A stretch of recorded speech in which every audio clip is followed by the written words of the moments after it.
Hey guys, so today I wanted to do a book-focused video because after months of not finishing it, I finally finished War Storm. And I have, make sure I'm on autofocus. I have a lot of, like, while I was reading it, I was like, I already kind of knew I wasn't gonna like it as much as I did like other ones in the series. But I was still gonna finish it because I'm just like that type of person. I have to finish something I start, even if I hate it. But while I was reading it, I kept thinking, I'm like, okay, this is not gonna get 3 stars. This is gonna get 2 or 1 stars for me. But I kept flip-flopping. I was like, okay, I'm gonna give this 1 star. I'm gonna give this 2 stars, and I ended up with 2 stars. Like if you go on my Goodreads, I gave this book 2 stars. But even then, the ending still makes me want to give it almost 1 star. Like, I would have given it maybe 3 stars, even if it had had a better ending. But yeah, I'm gonna just get into really quickly, like, my thoughts on this book, but also just my thoughts overall on the Red Queen series now that it's over, because this was the 4th and final installment in the series, and kind of just, like, question, like, where did it go wrong, or did it ever really go wrong? Because, yeah. Anyways, so first and foremost, to preface my thoughts on this series, when I first read Red Queen, it was junior year 2014. I had never really read too many YA books that weren't like supernatural. I hadn't really read any fantasy or like sci-fi themed stuff. And now I'm much more into that, especially fantasy. Sci-fi is usually hit or miss, but fantasy, I'm really into fantasy. Love it, love it, love it. But at the time, it was kind of like my first dip into reading a fantasy book, and I loved Red Queen. Literally, it's one of my favorite books of all time because of like what it did for me at the time that I read it, and how much it meant to me at the time. And it was like such a good first book. Like, regardless of whether you like the Red Queen series, or you don't like the book at all, it's a pretty solid first installment for a book, even if it does take from a lot of other books. And it was good in that respect, and I was excited for the series. And as I've grown up and gotten more refined in my taste, I guess, and kind of grown as a person a bit more, the series hasn't aged as well. I still have the first book, but the series has not aged as well. You know, Glass Sword was like, let's say, like, I'm pretty sure I gave Red Queen like 5 stars, and then I gave like Glass Sword 4 stars, gave King's Cage like 3 stars, and now we have War Storm with 2 stars. Okay, so that's my little preface to that. So my actual thoughts on War Storm was, from the very get-go, I liked the idea of multiple points of views, because I do like when books do that a lot. But in this book, it felt so useless. It felt so like, just like, I didn't really understand why it was here, if that makes any sense, because there were certain points of views that we just did not need. Like, sometimes Cal would get a point of view, but it wouldn't really add anything to the story, except for towards the very end, when a very Deus Ex Machina, you know, plot device was used, which I'll get into my hatred about that in a bit. But then there will also be times where like Iris' point of view would be shown, and I'm like, it was interesting, but I felt like Iris as a character really didn't serve any purpose.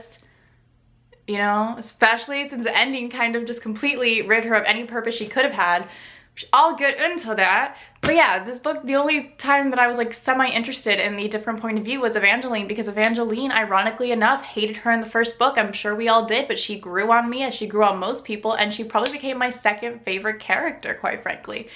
Because her character development and her story in War Storm, I was like, yes, yes, my lesbian queen, like, go off, be happy, please, with Elaine. And Polemius, is that how you say it? I don't love Polemius or anything, but he was a good brother to her, at least. Not a good person, but he was a good brother to her, and that's all I need from him, okay?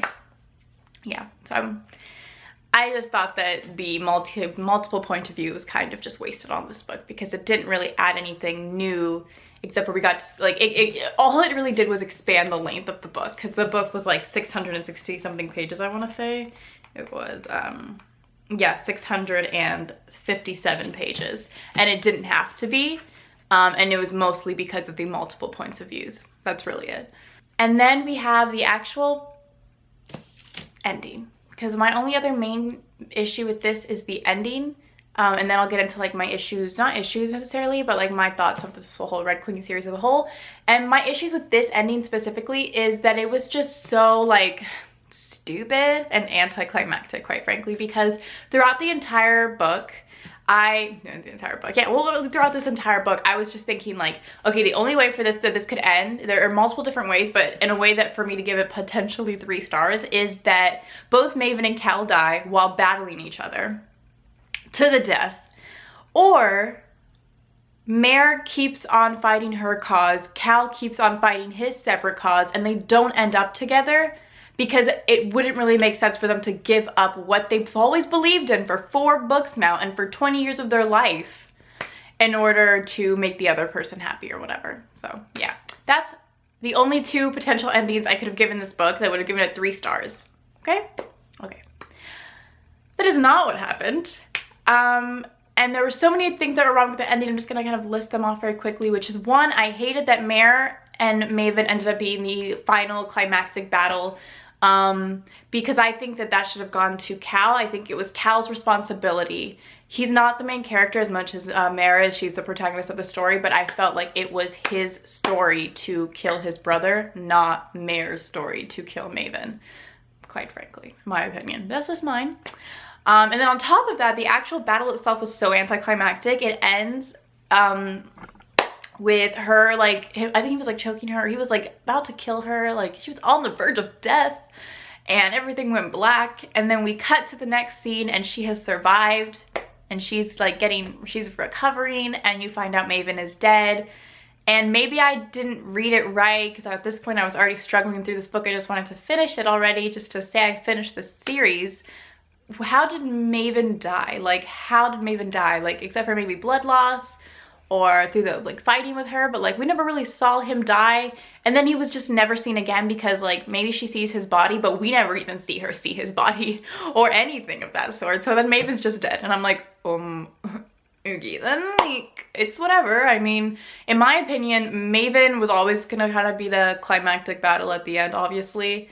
But for such a climactic thing, they made it so effing anticlimactic. It hurt, quite frankly. Maven deserved better than that. Which then goes on to my other main issue, which is the whole Lakelander thing, okay? They kind of made it seem like, because also the ending is super rushed, because a large chunk of the final like pages of this book are dedicated to the Lakelander War with Norda, and all of a sudden then one thing happens, Iris retreats, you know, Lakeland retreats in general, and that's it.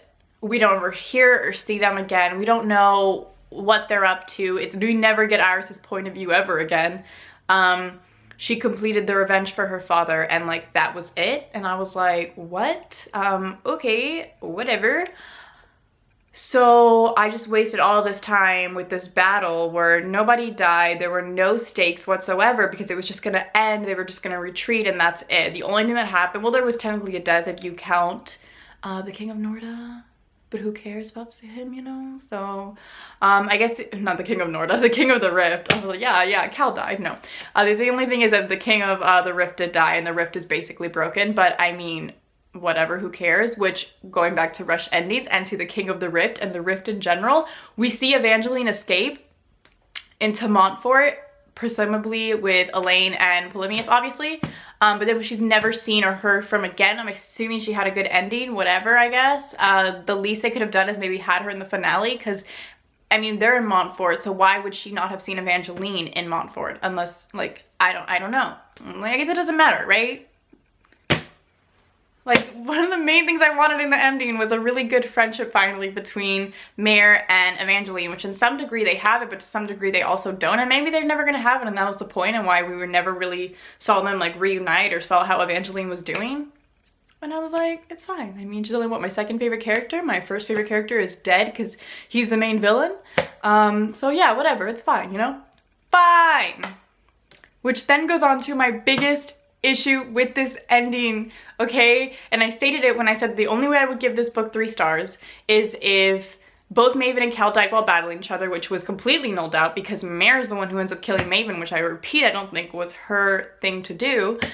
Or 2, Cal and Mare do not end up together because they can simply not, you know, both change their belief systems overnight. But no, that is exactly what happened. Because Deus Ex Machina with Cal's mom's letters that Julian has just so conveniently not showed Cal all of his life and waited for this exact moment when Norda was already basically in shambles and in ruins because of Cal's stupid decisions, because let's be real, I am hashtag Team Mare and her beliefs. I don't think there should be a king of Norda, especially when you see how well Montfort is doing. But, I mean, still, I respect Cal for sticking to his beliefs for 4 effing books, just to then have that completely gone away because he saw that his mom wanted a different life for him, which, like, okay, I'm glad that she wanted a different life for him, but why did Julian not decide to show these to Cal earlier? Or why did he not show them to him when he was young even? Why did he, like, literally, what? What do you mean that Julian transcribed these letters, I don't know how many years ago, just to show them to him at the convenient time where I'm telling you, Norda's done with. Even if he was king, he wouldn't be the king of much of anything. He's like, well, it's already up, you know, it's already in the crapper, so look at this letter. And then he just switches sides, and I'm like, what? So yeah, those are my biggest faults with Warstorm. And as a series as a whole, it is disappointing because, like, in the first book, I really didn't care for Maven, and I was actually hashtag Team Cal. But that changed within the last, like, definitely the last 2 books. I was never even, like, remotely, like, on Cal's side or Team Cal for Mare ever. And that kind of started towards, I don't know when exactly it started, but I know for a fact, I remember, I can pinpoint a moment. Because I tell you, I really shipped Cal and Mare, but I remember after Glass Sword, when they had sex and I was, like, reading it for the first time, like, I didn't think, like, oh yeah, I was like, oh, ew. And at that moment, I realized I didn't really like Cal and Mare anymore. And I realized it's because I don't, quite frankly, like Cal. I realized that in the last 2 books. Like, I don't really like him. And it's sad because in the first book, I freaking loved him. And I was so ready to love him and support him with all my life. And so then, I don't know, like, why Victoria, like, didn't deliver with Cal's character. I felt like he wasn't a good one. Kind of boring. And he reminded me in a lot of ways of Francis from Rain, but I love Francis from Rain, so do not get it twisted. But he reminds me of Francis from Rain in that Mary is kind of like his mare. Mary Mare. And that he would have done anything for her, even if it meant, like, something that wasn't good for the kingdom. And that's the vibe I just always got from Cal and Mare. I don't know. I just didn't really like them. I didn't really like Cal. And I quite frankly have to blame the writing, because the writing made it so that me, and I know so many other people, because there are a lot of other people who kind of switched over and loved Maven, or never even switched over and just always loved Maven, but I doubt it because he wasn't really that interesting in the first book. But he becomes such a complex character in a way that Cal never was, or quite frankly Mare never was. Mare is so 100% the trope of, like, the chosen one in a way, even though she hasn't really done anything. The only thing I will say is that at least, like, they never make her, like, super powerful. It's not like she can really control her power at the end. She goes through PTSD. She goes through some stuff that a lot of the chosen ones don't go through. But she's still that trope, kind of. So she didn't really have much complexity either. But Cal definitely had none at all. So to see a character like Maven, who's so amazing and so complex, just be villainized and get no redemption whatsoever, was sad. And I don't know. I'm telling you, and also a lot of the writing, because I remember reading an interview once, like, Victoria saying that she was kind of like, and I don't know if she said, like, surprised, but I think she was kind of surprised that there were so many Maven and Mare lovers, because she said, like, they're not her endgame. That's not who she's writing to end up together. And that kind of just, like, was a blow to the face, like a slap in the face, because, you know, she clearly, I don't know if she doesn't not like Maven, but she clearly was never going to have him ever be slightly redeemed. And I don't know. I just think it was disappointing. I just think the whole series as a whole also was disappointing. It focused also a lot on the relationships and not a lot on the fantasy that it could have, or like the political aspects of this world that they live in. And it's so blatantly obvious in the ending for this, which ended with Maven and Mare, who kind of had this connection, you know, her murdering him, and then her kind of ending up with Cal, even though they didn't like directly end up together, but it was very much hinted at. And so we get resolutions within relationships, you know, like Killorn ended up with Cameron, Evangeline probably ended up with Elaine, Giza, I don't know how to say her, whatever, Mayor's sister's name, ended up with that flower girl, I guess, at the shop. We got resolutions within, like, relationships in a sort, but not anything that really, like, is political, or like, how did Norda get rebuilt? Did it get rebuilt? How did they rebuild, you know, if they did? Like, are they a democracy now? Are they still a monarchy? What's going on? I don't know.